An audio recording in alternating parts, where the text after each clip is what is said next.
Hello grade 6, ang ating next review session ay tungkol sa pag-convert ng improper fraction at mixed number and vice versa.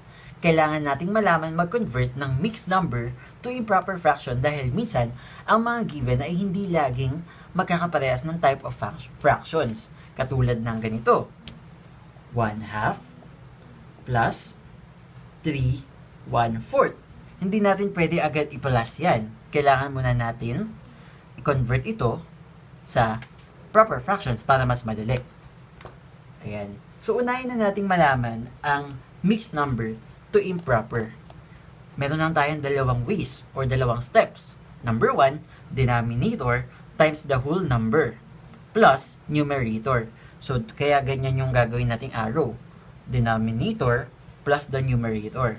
Number 2, copy the denominator. Para mas maintindihan natin, magbigay tayo ng example. We have this 2/1/2. Okay, ang gagawin daw natin, denominator times the whole number. Diba ito ay whole number? Ayan ang whole number. Ito si denominator, yung nasa baba. Ito naman si numerator. So, ang gagawin natin, denominator, yung 2, times yung whole number. Ito. Okay, kaya siya may arrow na ganito. Ayan. So, 2 times 2 times daw 4. Tama? Plus, yung numerator. Kaya may arrow naman siyang ganyan. Plus, ano ba yung numerator natin? 1. So, 4 plus 1 equals 5. After nun, copy the denominator. Ano ba yung denominator? 2. Ayan. So, yun na yung sagot natin. O, diba? Madali lang. Okay, para mas maintindihan natin, magbigay tayo ng mas maraming pang examples. So, ayan. 4, 3/7, and 8, 2/3. Okay, paano ba natin ito sasagutan? Okay, so una, denominator times the whole number. Denominator, yung nasa baba, times mo sa whole number. So, 7 times 4 equals 28. Tama? Tapos, arrow na pa ganyan. Kasi 28 plus 3 equals 31.